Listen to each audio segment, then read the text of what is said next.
우리가 살피는 데살로니가후서 2장은 전체적으로 종말과 재림이라는 주제를 다루고 있습니다. 우리 주님은 정말로 다시 오십니다. 그런데 그분이 오시기 전에 먼저 일어나야 나는 일이 두 가지가 있다라고 했습니다. 대대적인 배교와 그리고 불법의 사람이 등장한다라는 것입니다.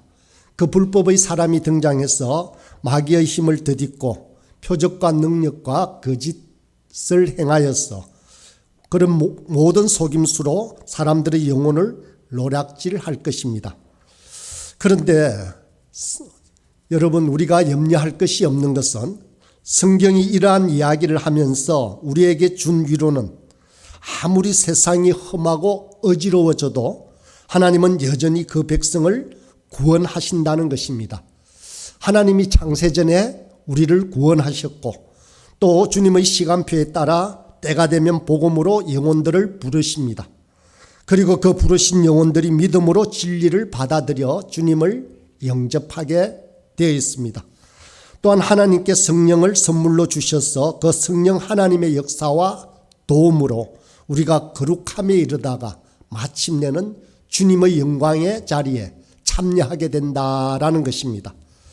이것이 지난주까지 생각해 본 주제입니다. 그러면 성도인 저와 여러분은 이런 시대에 그러면 과연 어떻게 살아야 하겠습니까?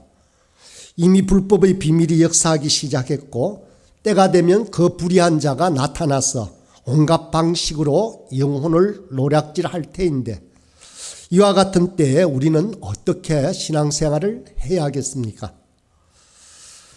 여러분, 우리가 버스나 지하철을 타서 서 있을 때 발에 힘을 주고 손잡이를 잘 붙잡고 있어야 버스가 흔들려도 지하철이 진동을 하더라도 넘어지지 않습니다. 이 시대를 살아가는 저와 여러분에게 주님은 이와 비슷한 권면을 주십니다. 오늘 본문 15절에 보면 그러므로 형제들아 굳건하게 서서 말로나 우리의 편지로 가르침을 받은 전통을 지키라 라고 말씀하십니다. 바울은 여기에서도 두 가지를 권면하고 있습니다. 첫 번째는 굳건하게 서라고 합니다. 매우 견고한 구원을 받았으므로 흔들리지 않고 요동하지 않도록 굳건하게 서라는 것입니다. 두 번째는 지하철을 타고 갈 때 발에 힘을 주고 서 있기만 해서는 안 됩니다. 많이 흔들리게 되면 우리는 꼭 손잡이를 잡아야 합니다. 손잡이를 잡듯이 본문은 무엇이라고 말합니까? 바로 말로나 편지로 가르침을 받은 전통을 지키라라고 합니다. 두 가지입니다. 굳건하게 서라라는 것과 지키라라고 하는 권면입니다. 세상이 몹시 혼란해지기 시작하니까 성도인 저와 여러분에게 굳건하게 먼저 서고 다음에 굳게 서 있어도 요동할 때가 많으니까 믿음의 선진들로부터 전해진 전통을 잘 붙들고 믿음으로 살아야 된다라고 바울 사도는 우리에게 권면하고 있는 것입니다. 우리가 앞서 본 13절과 14절을 한마디로 요약하면 하나님은 우리에게 매우 견고한 요동치 않는 구원을 주셨다는 것이었습니다. 하나님이 우리에게 주신 구원은 창세전부터 시작된 것이고 그리스도의 영광에 이르기까지 매우 견고하고 요동치 않는 구원이라는 것입니다. 그런데 이 말은 창세전부터 우리는 이미 구원을 받았기 때문에 우리 마음대로 살아도 된다는 말은 아닙니다. 자기의 욕심과 욕망에 따라서 하나님의 말씀을 거역하면서 살아도 구원을 얻는다라는 말씀은 아닙니다. 성경은 절대로 그렇게 말하지 않습니다. 성경은 견고하고 확실한 구원을 받았으므로 어떠한 일이 일어나도 흔들리지 말고 굳건하게 서라고 말하고 있습니다. 물론 행위로 말미암지 않은 구원을 우리에게 주셨다는 것은 우리가 아무것도 할 필요가 없다는 것입니다. 그렇다고 해서 여기서 말하는 아무것도 할 필요가 없다라는 것은 우리의 행위나 우리의 공로나 우리의 노력을 말하는 것입니다. 그것은 바로 우리가 뭘 해도 하나님의 기준을 채울 수 없기 때문에 행위로는 구원에 이를 수 없다는 말입니다. 그러나 은혜로 주신 이 구원 안으로 들어오면 주님은 매우 견고한 구원이라는 진리를 우리에게 밝혀주십니다. 그 진리를 믿기 때문에 우리는 굳건하게 서서 요동치 않고 끝까지 견디게 되고 참게 되는 것입니다. 하나님이 다 알아서 하시니까 우리는 그냥 대충 살다가 천국에 들어가면 된다라고 하는 대목은 성경 어디에도 없는 이야기입니다. 하나님이 그리스도를 통해서 은혜로 값없이 주시는 귀한 구원이 우리에게 적용되지만 이 구원은 우리의 적극적인 순종과 참여 없이 들어가는 훈련 없이 들어가는 구원은 아닙니다. 그 어떤 것을 해도 우리의 공로라고 말할 것이 없지만 귀한 부름을 받아서 은혜 안으로 들어오게 된다면 진리를 깨닫고 그 진리에 견고하게 서서 끝까지 버텨내고 견뎌내어야 합니다. 성경은 우리가 구원의 완성의 자리까지 들어가도록 권면하고 있음을 우리는 잊지 말아야 합니다. 여러분, 우리에게 택하셨다, 우리가 택하심을 받았다라고 하는 것은 운명론적이거나 기계적인 것이 아닙니다. 하나님이 틀림없이 우리를 택하셨기 때문에 어떻게 해도 구원을 받는다라는 것은 운명론입니다. 선택을 분명히 받으면 근거에 있어서 끝까지 믿음을 다름박질을 치고 구원의 완성에 들어가는 것이 바로 성경이 말하는 예정이라는 진리입니다. 성경은 곳곳에서 여러분과 저에게 우리가 예수 믿는 믿음 때문에 고난을 받고 대가를 지불하고 많은 시련을 받을 텐데 끝까지 견디는 자는 구원을 받을 것이라고 말씀하고 있습니다. 히브리서 3장 14절에 이렇게 말씀하고 있습니다. 우리가 시작할 때 확신한 것을 끝까지 견고히 잡고 있으면 그리스도와 함께 참여한 자가 되리라라고 권면하십니다.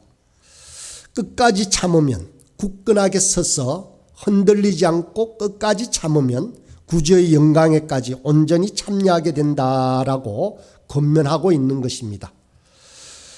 두 번째로 이 시대를 잘 살아가기 위해서는 굳건하게 설 뿐만 아니라 제대로 된 것을 붙들어야 합니다. 손잡이를 잡듯이 꽉 잡고 놓치지 않아야 넘어지지 않습니다.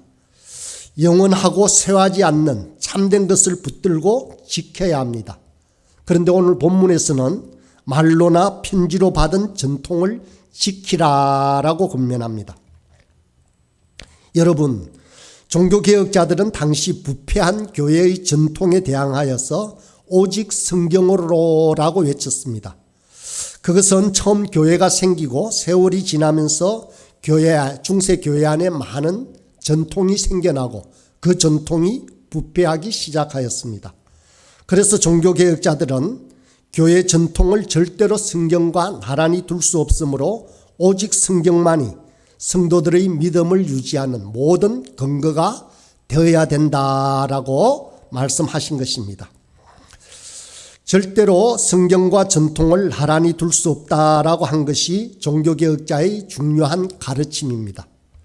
그런데 그때의 전통은 바로 종교개혁자들이 반대하는 그 전통은 장로의 유전이라고 기록되어 있는 교회의 필요에 따라, 교회의 유익을 따라 또 그리고 그들의 이익을 탐하여서 생겨난 전통이라는 것입니다. 그러나 오늘 본문이 말하는 전통은 그런 전통이 아닙니다.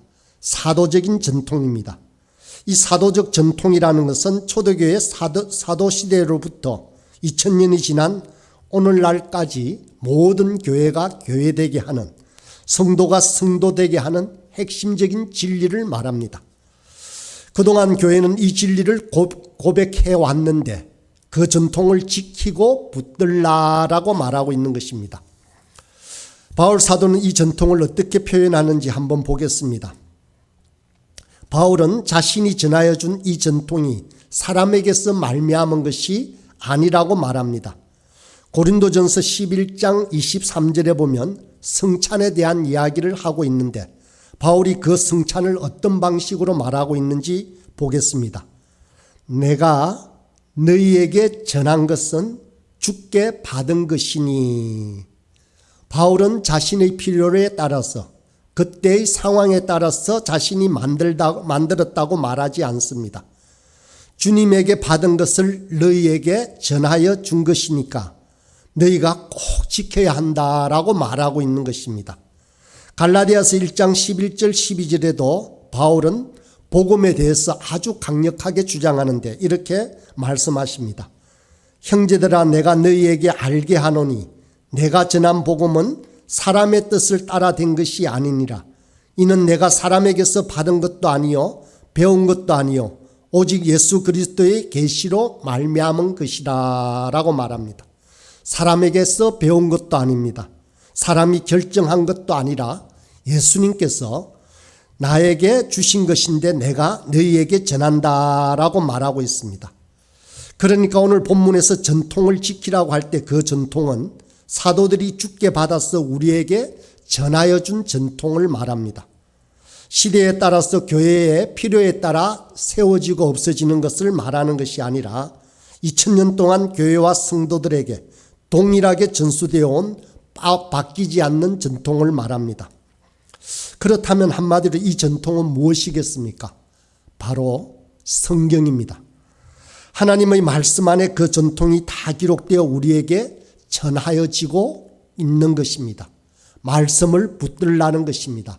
성경대로 지키고 살라라는 것입니다. 하나님의 귀한 말씀인 성경은 우리 성도의 신앙과 모든 믿음, 삶의 기초입니다. 또 모든 거짓과 왜곡을 분별하는 중요한 기준이 됩니다. 이 말씀에 따라서 그 잣대가 정해지는 것입니다. 이것이야말로 성경이야말로 사도적인 전통의 핵심이고 모든 진리를 분별하고 성도의 신앙생활의 핵심이 되는 것입니다. 절대 성경을 벗어나서는 안 됩니다. 성경이 말하는 자리에서 딱 멈추고 성경이 말하는 데까지 가야 바른 신앙생활을 하는 것입니다.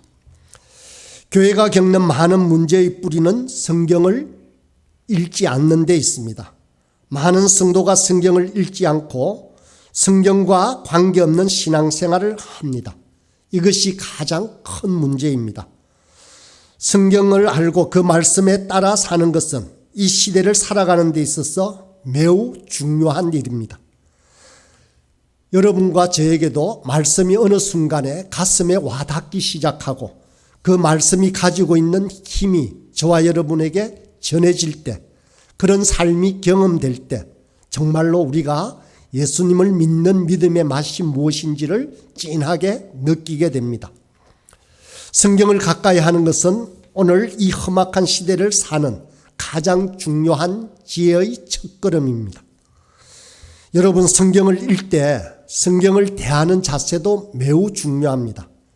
교회를 다녀도 성경을 별로 읽지 않고 읽어도 그냥 일반적인 서적처럼 읽는 사람도 많이 있습니다. 성경을 읽으면서 취하고 싶은 것만 취하고 듣고 싶은 것만 듣고 듣기 싫은 것은 듣지 않는다면 그것은 정말로 잘못된 태도입니다. 성경을 그렇게 읽으면 웬만큼 읽어도 변화는 몹시 더디게 됩니다. 삶이 변하지 않게 됩니다. 그래서 자기가 좋아하는 것을 집중적으로 받아들이고 외우면서 동의하거나 좋아하지 않으면 무시하는 태도로 성경을 대한다면 결코 삶이 변화되지 않습니다. 성도는 진리를 분별할 줄 아는 사람입니다. 성경은 하나님의 말씀입니다. 성경을 자기의 주관대로 읽었으면 자기가 읽고 싶은 것, 듣고 싶은 것만 들었으면 결코 안 됩니다. 하나님의 말씀은 1.1핵도 절대 땅에 떨어지지 않고 온 땅에 있는 모든 것이 사라진다고 할지라도 하나님의 말씀은 살아 흥왕할 것입니다. 옛날 조선시대에 논어와 맹자를 읽는 유학자들의 이야기를 봅니다. 그들은 새벽 아침 자리에 일어나서 깨끗하게 씻고 어간을 갖추고 가장 먼저 그 경전들을 읽었습니다. 그리고 공자가 말하고 맹자가 말한 그것이 그 사람의 삶의 지표가 되고 다른 사람을 가르치는 교훈이 되었습니다. 글을 읽는 낭낭한 소리가 그 집안의 가풍이었고 그 말씀대로 따라 사는 것이 그 집안의 위엄이었습니다. 물론 지나치게 명분만을 주장하는 헛새가 나라를 휘청거리게 하였습니다. 그렇지만 한 시대의 생각과 행동을 지배하고 반드시 지켜야 하는 선비의 정신들이었습니다. 한갓 학문도 이러한데 생명의 말씀이라고 믿는 성경을 대하는 우리의 태도는 어떠해야 하는지를 한번 생각해 보아야 할 것입니다. 사랑하는 여러분, 주님은 우리에게 말씀하셨습니다. 나의 계명을 지키는 자라야 나를 사랑하는 자다라고 했습니다. 사랑은 고백만 하고 멈추는 것이 아닙니다. 주님의 말씀이 얼마나 귀하고 얼마나 중요하고 얼마나 복된 것인지를 알아서 정말로 그 말씀대로 따라 사는 것이 우리 주님을 사랑하는 것입니다. 자신의 경험을 앞세워서 말씀을 상대화시키는 것은 정말 잘못된 것입니다. 하나님의 귀한 생명의 말씀이 우리에게 선물로 주어지는 것으로 알고 그 말씀에 복종하며 살아야 합니다. 말씀 앞에 서면 떨리기도 하고 두렵기도 합니다. 제가 처음 교회 사역을 시작하면서 가장 힘들었을 때는 하나님께서 귀한 말씀을 저 같은 사람에게 위탁하였다는 사실을 깨닫는 순간이었습니다. 이렇게 중요하고 귀한 말씀을 저에게 위탁하여서 제가 그 말씀을 전해야 한다는 사실을 깨달으면 참 힘들었을 때가 있었습니다. 그냥 천사들에게 맡기셨으면 가장 멋있을 것 같다라는 생각이 들었는데 하나님은 그러지 않으시고 허물투성인 이 인생에게 말씀을 맡겼다는 사실을 깨달으면 한 번씩 고통스러울 때가 있었습니다. 사랑하는 여러분, 허물 많고 부족하지만 말씀을 섬기는 목회자로서 최선을 다해서 저도 노력하고 여러분들을 섬기도록 하겠습니다. 그러나 여러분은 이런 저를 바라보지 마시고 제 입술을 통하여 선포되는 말씀에 초점을 맞추시기를 바랍니다. 그래서 말씀하시는 하나님 앞에 여러분의 중심을 드리고 순종하는 마음으로 말씀을 사랑하기를 간절히 날마다 기도드립니다. 오늘날 우리 시대는 성도의 중심이 많이 무너지고 많은 성도가 목회자에게 상처를 받아서 말씀이 닫히고 들리지 않는 마음 아픈 시대입니다. 많은 목회자가 말씀에 헌신하기보다도 사람들의 비위를 맞추기도 합니다.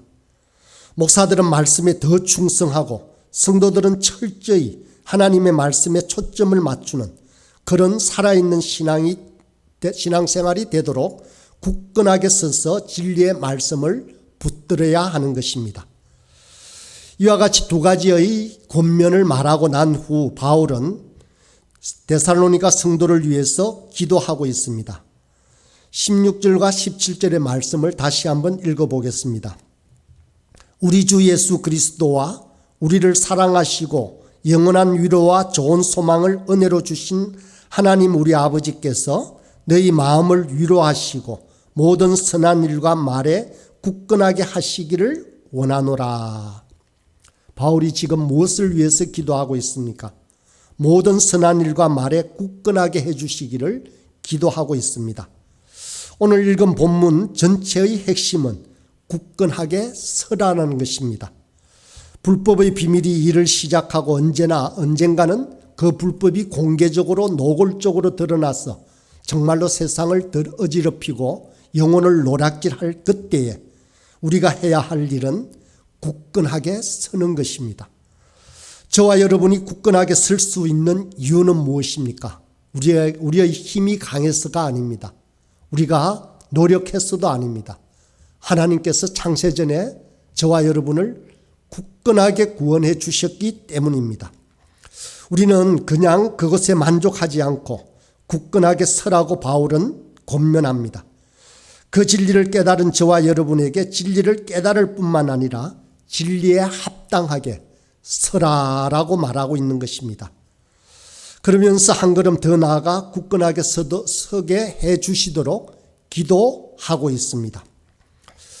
사랑하는 여러분, 우리는 말을 막 하는 시대를 살고 있습니다. 매스컴이 무척이나 다양해졌고 이를 통해 사람들은 속에 감추었던 온갖 원하는 말을 다양한 형태로 하면서 살아갑니다. 미련하고 어리석게도 사람들은 말로 문제를 고칠 수 있는 것으로 생각합니다. 그러나 말이 많아지면서 고쳐지는 것이 아니라 문제를 더욱더 일으킵니다. 사람의 문제는 뭔가를 깨우쳐 주어서 해결되고 달라지는 것이 아니었습니다. 여러분과 저처럼 죄를 가지고 태어난 죄인들은 모르는 것도 문제지만 알아도 행하지 않는 것은 더욱더 큰 문제입니다. 말로 다 해결된다면 세상의 문제는 진작에 해결되었을 것입니다. 바울 사도는 그렇게 하지 않습니다. 여러분과 저에게 얼마나 견고하고 위대한 구원이 주어졌는지를 가르쳤습니다. 또한 그것으로 끝내지 않고 굳건하게 서라라고 권면했습니다. 그리고 나서 하나님께 우리를 위하여 기도합니다. 굳건하게 서게 해 주시도록 기도하였습니다. 여러분, 한 영혼의 변화가 얼마나 어려운지 우리는 잘 알고 있습니다. 지각을 열어서 깨닫게 하고 그 깨달은 진리를 따라 견고하게 서서 훈련하고 다짐하고 결단하고 끝없이 수고하도록 촉구해도 그렇게 사라지지 않습니다. 피상적인 것만 중요시하는 이 마음 아픈 시대에 사도 바울은 한 사람의 진정한 변화가 얼마나 어려운지 알기에 우리를 깨닫게 할 뿐만 아니라 견고하게 서기를 촉구하고 있는 것입니다. 뿐만 아니라 기도의 골방에서 진실한 역사와 변화가 일어나도록 기도하고 있습니다. 그러면 어떤 변화가 일어나도록 기도합니까? 모든 선한 일과 말에 굳건해지기를, 저와 여러분이 그런 사람으로 변화되기를 사도 바울은 그렇게 기도하였다고 합니다. 요즘 사회를 보면 많은 사람이 이미 상처받을 준비를 하고 살아가는 것 같습니다. 상처받을 방어를 하는 것이 아니라 이미 상처를 받을 것이다 라고 준비하면서 격하게 살아들 갑니다. 그래서 전부 원망하고 분노하고 저주하고 비난하고 비판할 준비가 다 되어 있습니다. 기다렸다는 듯이 분노와 저주의 원망들을 쏟아내는 것이 오늘날 뉴스를 통해서 보는 모든 사회의 현상들입니다. 사람들은 그런 시대를 살아가면서 상처를 받지 않으려고 자기를 노출하지 않습니다. 정직한 만남을 하지 않습니다. 제대로 된 인격과 인격의 만남이 아니라 아주 피상적이고 형식적인 만남만 많아지는 것이 이 시대의 특징입니다. 많은 동호회가 있고 많은 만남들이 있지만 그것은 인격을 변화시키고 영혼을 구제하는 만남이 결코 아닙니다. 사랑하는 여러분, 이런 시대에 선한 일과 좋은 말을 굳건하게 해낼 수 있도록 기도해야 합니다. 저와 여러분이 누군가에게 배반당하고 버림당하고 상처받는데도 견고하게 서서 모든 선한 일과 좋은 말을 지치지 않고 쏟아내기를 기도해야 합니다. 좋은 일과 좋은 말을 많이 하기를 기도해야 하는 것입니다. 요즘 사회를 보면 얼마나 험악한지 모르겠습니다. 예전에는 이렇게까지 험악하지는 않았는데 지금은 구석구석에 험한 말과 험한 표정이 매우 많아졌습니다. 그럴 때 저와 여러분은 먼저 다가가서 마음을 열고 사랑을 고백하고 소중함을 나누고 따뜻하고 변함없는 말을 하는 그런 사람이 되기를 원합니다. 오늘 본문에서도 바울 사도는 성도가 이 모든 일에 굳건하게 되도록 기도하고 있는 것입니다. 그것이 바로 바른 말과 사람을 살리는 말입니다. 여러분, 예수님과 하나님 아버지가 가장 좋아하시는 것이 무엇이겠습니까? 여러 가지를 묵상하다가 무엇이라고 할까라고 생각해 봤는데 하나님 아버지의 성품이나 예수님의 성품에서 한마디로 말하면 바로 주시는 것이었습니다. 주는 것이었습니다. 우리가 어떻게 할 때 우리 하나님과 우리 예수님이 가장 기뻐하실까를 생각해 보니 바로 이 한 단어로 정리할 수가 있었습니다. 사랑을 주시고 우리가 지치지 않도록 영원한 위로를 주시고 좋은 소망을 주시는 분이십니다. 하나님은 주기를 기뻐하시는 분입니다. 우리는 세상을 살아가면서 자꾸 다른 것으로 위로받고 싶어 합니다. 어려움이 없다든지 환경이 달라진다든지 이런 방식으로 위로받고 싶어 하지만 저와 여러분이 경험했듯이 세상은 언제나 변합니다. 이 세상에 영원한 것은 결코 없습니다. 그러나 하나님은 우리에게 영원한 위로를 주십니다. 이 땅에서뿐만 아니라 저 땅에서까지 유효한 것을 우리에게 주십니다. 하나님은 잠시만 도움이 되는 것이 아니라 두고두고 영원토록 도움이 되는 위로를 저와 여러분에게 주시는 것입니다. 기대를 갖게 했다가 우리를 실망시키는 것이 아니라 정말 믿었다가 상처받는 그런 소망이 결코 아닙니다. 하나님은 우리에게 절대로 부끄럽게 하지 않는 좋은 소망을 주십니다. 만약 저와 여러분이 이 땅을 살아가면서 상처받았다고 해서 우리 자신에게만 매몰되어서 그것만 바라보고 아파한다면 우리는 세상은 더 험악해지고 더 험악해지는 그 세상 때문에 우리는 더욱더 아플 것입니다. 그러나 여러분과 제가 주님을 신뢰하면서 굳게 서서 주님의 도우심과 은혜를 구한다면 상처받았을 때 그 상처에 집중하지 않게 됩니다. 하나님이 우리에게 하시는 것처럼 사랑을 주고 위로를 주고 주님 주신 소망을 품고 다른 사람들을 위로하고 그 영혼들을 다독거릴 수 있게 될 것입니다. 주시는 것이 비결입니다. 주는 것이 비결입니다. 눈물 많은 세상입니다. 점점 흉악해져가는 세상입니다. 저와 여러분 견고한 구원을 받은 자답게 굳게 서서 세상의 방식이 아니라 하나님이 우리를 대하신 방식으로 이웃을 섬길 수 있기를 바랍니다. 잃어가는 많은 영혼들이 저와 여러분 주변으로 모여서 생명을 누리게 되기를 간절히 소원합니다. 그래서 참으로 영원한 것을 경험하는 복된 삶이 우리의 삶이 되고 우리의 경험이 되는 은혜가 있기를 이 시간도 간절히 기도합니다.